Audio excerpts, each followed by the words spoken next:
यहेजकेल भविष्यवक्ता की पुस्तक अध्याय 14। यहेजकेल भविष्यवक्ता की पुस्तक अध्याय 14। फिर इस्राएल के कितने पुरनिये मेरे पास आकर मेरे सामने बैठ गए। तब यहोवा का यह वचन मेरे पास पहुंचा, हे मनुष्य के संतान, इन पुरुषों ने तो अपनी मूरतें अपने मन में स्थापित की और अपने अधर्म की ठोकर अपने सामने रखी है। फिर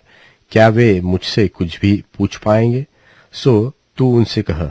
प्रभु यहोवा यो कहता है कि इस्राएल के घराने में से जो कोई अपनी मूरतें अपने मन में स्थापित करके और अपने अधर्म की ठोकर अपने सामने रखकर भविष्यवक्ता के पास आए, उसको मैं यहोवा उसकी बहुत सी मूर्तों के अनुसार ही उत्तर दूंगा, जिससे इस्राएल का घराना जो अपनी मूर्तों के द्वारा मुझे त्याग कर दूर हो गया है, उन्हें मैं उन्हीं के मन के द्वारा फंसाऊंगा। सो इस्राएल के घराने से कह,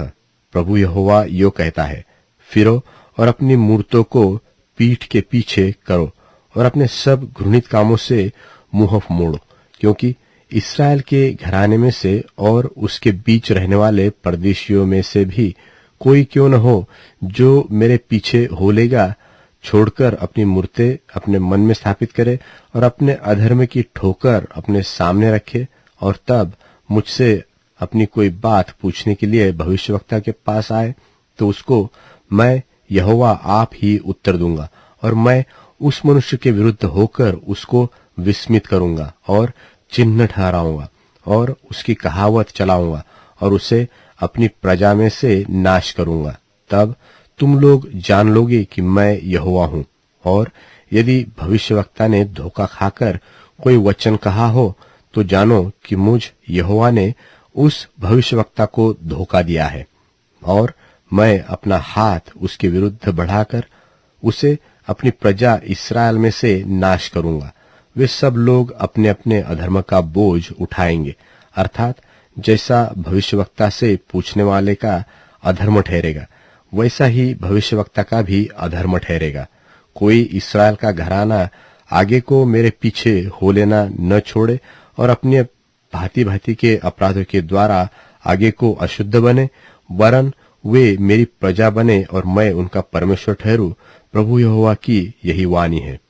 और यहोवा का यह वचन मेरे पास पहुंचा, हे मनुष्य के संतान, जब किसी देश के लोग मुझसे विश्वासघात करके पापी हो जाए और मैं अपना हाथ उस देश के विरुद्ध बढ़ाकर उसका अन्न रूपी आधार दूर करूं और उसमें अकाल डालकर उसमें से मनुष्य और पशु दोनों को नाश करूं, तब चाहे उसमें नूह, दानियल और अय्यूब ये तीनों पुरुष हो, तो भी वे अपने धर्म के द्वारा केवल अपने ही प्राणों को बचा सकेंगे। प्रभु यहोवा की यही वाणी है। यदि मैं किसी देश में दुष्ट जंतु भेजूं जो उसको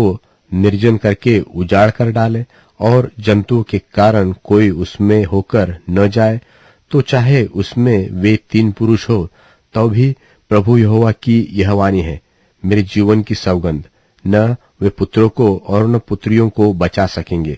वे ही अकेले बचेंगे, परंतु देश उजाड़ हो जाएगा। और यदि मैं उस देश पर तलवार खींचकर कहूं, हे तलवार उस देश में चल, और इस रीति मैं उसमें से मनुष्य और पशु नाश करूं, तब चाहे उसमें वे 3 पुरुष भी हो, तो भी प्रभु यहोवा की यह वाणी है, मेरे जीवन की सौगंध, न तो वे पुत्रों को और न पुत्रियों को बचा सकेंगे, वे ही अकेले बचेंगे। यदि मैं उस देश में मरी फैलाऊं और उस पर अपनी जलजलाहट भड़काकर उसका लोहू ऐसा बहाऊं कि वहां के मनुष्य और पशु दोनों नाश हो, तो चाहे नूह, दानियल और अय्यूब भी उसमें हो, तो भी प्रभु यहोवा की यह वाणी है, मेरे जीवन की सौगंध, वे न तो पुत्रों को और न पुत्रियों को बचा सकेंगे। अपने धर्म के द्वारा वे केवल अपने ही प्राणों को बचा सकेंगे,